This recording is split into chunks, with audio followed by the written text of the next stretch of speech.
नमस्कार दोस्तों, मैं एडवोकेट यशवंत यादव आपका स्वागत करता हूं लाइडवाइज में। आज का जो वीडियो है बहुत ही गंभीर मुद्दा है और इस मुद्दे पे पूरी अंत तक वीडियो देख लीजिए, आपका डाउट क्लियर हो जाएगा। देखिए, मार्च का जो महीना है लगभग आधा बीत चुका है। अब जो बचा हुआ है उसमें सेटलमेंट के प्रेशर, कंपनियों के ऊपर प्रेशर बहुत है। प्रेशर है क्यों?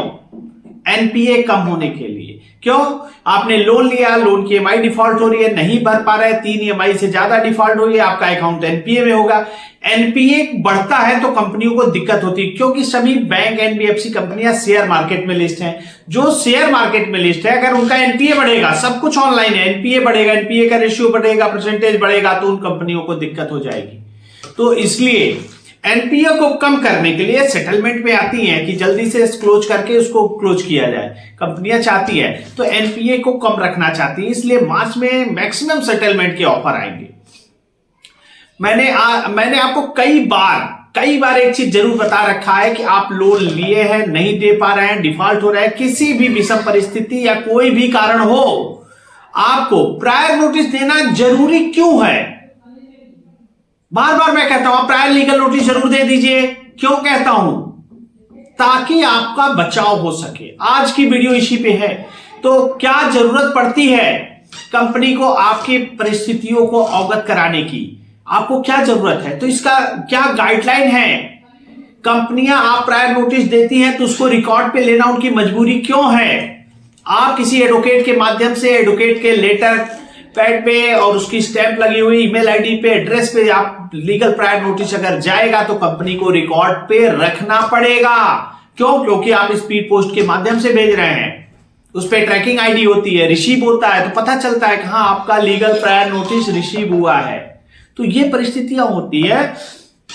इस समय जो होता है, मार्च का महीना चल रहा है और हमारे पास एक क्लाइंट का फोन आया, सर मुंबई से एक कॉल आई थी कि मार्च का महीना चल रहा है, अगर आपने सेटलमेंट नहीं किया तो आपके ऊपर कानूनी कार्रवाई हो जाएगी। अप्रैल महीने में कानूनी कार्रवाई हो जाएगी, ऐसा बोल रहे हैं। आपको करना है तो इस महीने में ही सेटलमेंट कर लीजिए, नहीं तो आपको दिक्कत का सामना करना पड़ेगा, कानूनी कार्रवाई हो जाएगी। मार्च का महीना खत्म होते ही आपके नाम पे एनबीडब्ल्यू इशू हो जाएगा। तो हमारे क्लाइंट ने हमें फोन किया, सर एनबीडब्ल्यू हमारे ऊपर इश्यू हो जाएगा। हमने कहा पहले तो कंप्लेन रजिस्टर्ड होगा, कंप्लेन होगा, कोर्ट में केस होगा, सम्मन आएगा, नोटिस आएगा, वारंट आएगा, बीडब्ल्यू आएगा, उसके बाद का नंबर होता है एनबीडब्ल्यू। वो डायरेक्ट कह रहा है सर आपके नाम पे एनबीडब्ल्यू इशू हो जाएगा, तो ऐसे डराते हैं। तो ये लोग रिकवरी एजेंट जो ऐसा कह रहे हैं कि आपको सेटलमेंट नहीं करते हैं तो आपके ऊपर एनबीडब्ल्यू इशू हो जाएगा। देखिए, कंपनियां पैसा, मार्च का महीना क्लोज खत्म होने के बाद अप्रैल का आएगा तो कंपनियां अपना पैसे वसूल करने के लिए कानूनी कार्रवाई करेंगी, कर सकती हैं, उनका अधिकार है, उनका राइट्स है। अगर आप लोन की ईएमआई लोन लिए हैं, डिफॉल्ट कर गए हैं, नहीं दे पा रहे हैं किसी कारणवश, या आपका लोन का अकाउंट एनपीए हो चुका है या होने वाला है या हो रहा है, या फिर आप लोन नहीं भर पा रहे किसी भी कारणवश, आपको लग रहा है कि अब अगले महीने की ईएमआई नहीं जा पाएगी, या फिर आपका लोन ईएमआई 1-2 डिफॉल्ट हो चुका है, या फिर अभी लग रहा है कि आप अगले का होने वाला है, तो किसी भी परिस्थिति में, चाहे आपका लोन की ईएमआई डिफॉल्ट हो चुका है या हो रहा है या होने वाला है, किसी भी परिस्थिति में आपको लोग प्रायर नोटिस कंपनी को देना जरूरी है। आरबीआई की ये गाइडलाइन में है कि कंपनियों को, अब आपकी परिस्थिति के बारे में कंपनी को तो पता कुछ है नहीं, लेकिन आपको अवगत कराना पड़ेगा, परिस्थिति से अवगत कराना पड़ेगा कि मेरी ये कंडीशन है, कोई बीमारी हो गई है, कोई नौकरी चली गई है, व्यापार में घाटा हो गया है, तो इसका शुद्ध भाषा में आपकी परिस्थिति से अवगत कराने को ही प्रायर लीगल नोटिस कहा जाता है। तो मैं बार बार कहता हूं, आपको जो प्रायर लीगल नोटिस दिया जाता है किसी एडवोकेट के माध्यम से टाइप करवाइए, उसको बनवाइए, ताकि आपको उसमें एडवोकेट के माध्यम से जाएगा तो उसको उसे रिकॉर्ड पे लेना पड़ेगा, स्पीड पोस्ट के माध्यम से जाएगा, ट्रैकिंग आईडी होगी कि आपका प्रायर नोटिस उनके पास डिलीवर्ड हुआ या नहीं हुआ। अगर उन्होंने लेने से इनकार कर दिया तो आपके पास एक लिफाफा जो हमारा रिवर्स आएगा, आपके पास उसको सेव रखिए। और कंपनियां जब आपके नोटिस को रिसीव कर ली, उस पे एडवोकेट के माध्यम से गया होगा, तो उनको एक रिकॉर्ड पे लेना पड़ेगा, उसको बाईपास नहीं कर सकते।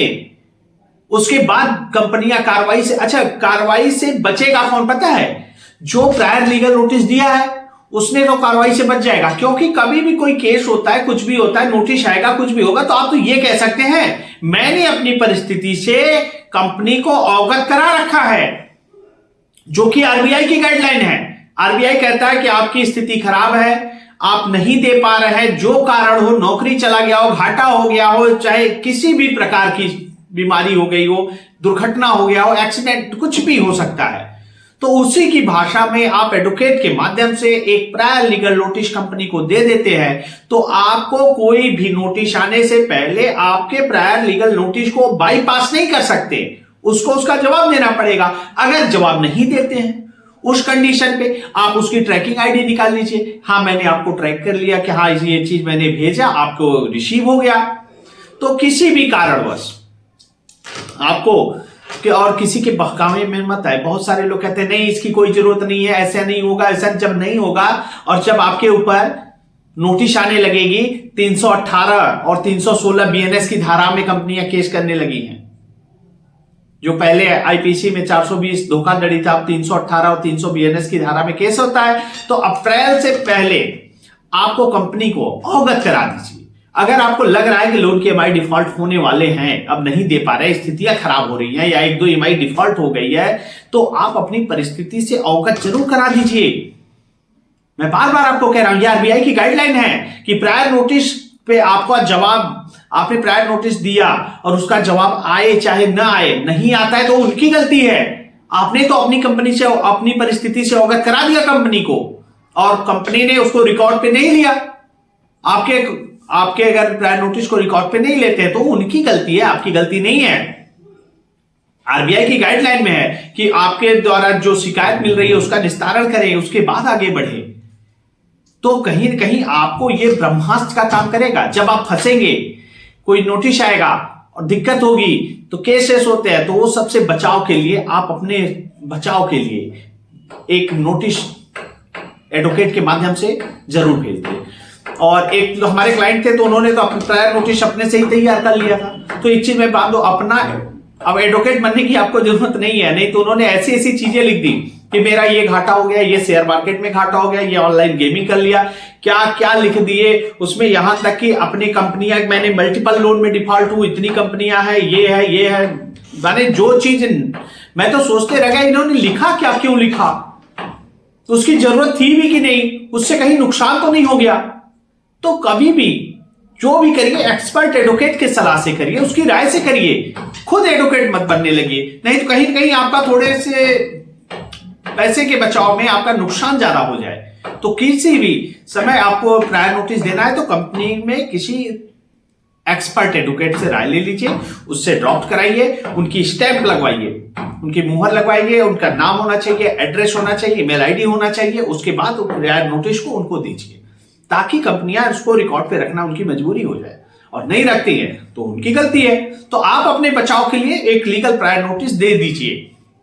मैं बार बार कहता हूं, निवेदन भी कह रहा हूं कि आप लोग अगर बचाव चाहते हैं तो अपनी स्थिति से, परिस्थिति से कंपनी को अवगत कराना आपकी भी जिम्मेदारी है। आपने लोन लिया है, सही है, लिया है, डिफॉल्ट हो रहा है, नहीं दे पा रहे हैं, जो कारण है आप कंपनी को अवगत कराइए। यह आपकी रिस्पॉन्सिबिलिटी होती है। जब आप अवगत करा देते हैं, उसके बाद आपको काफी मुसीबतों का सामना जो करना पड़ेगा ना, उस सबसे बहुत बड़ा आपको फायदा होने वाला है। ताकि आप तो कहीं कह सकते हैं ना कि मैंने तो आप कंपनी को इस डेट को स्पीड पोस्ट के माध्यम से प्रायर नोटिस को इन्फॉर्म कर दिया था। तो जब आप इन्फॉर्म कर देंगे तो आपकी मुसीबत कम हो जाएगी। और बार बार मैं कहता हूं, कोई भी नोटिस आए, recall notice, demand notice, arbitration notice, legal notice, payment and settlement act section 25 का नोटिस, एनआई एक्ट चेक बाउंस का नोटिस, या 13(2) का नोटिस, 13(4) का नोटिस, किसी प्रकार का नोटिस आता है, आप प्रायर नोटिस दीजिए। उसके बाद सभी नोटिसों का जवाब देना जरूरी है, जवाब देते रहिए। नहीं लोन की लिए नहीं दे पा रहे हैं, अपराध नहीं है, अपराध ही नहीं है, आप कोई गलत काम नहीं कर दिए, लेकिन कहीं कहीं आपको अपनी जिम्मेदारियों से भागना नहीं है। आपको नोटिस का जवाब देना है, और अपनी परिस्थिति के बारे में कंपनी को नहीं मालूम है, आपको अवगत कराना ही पड़ेगा।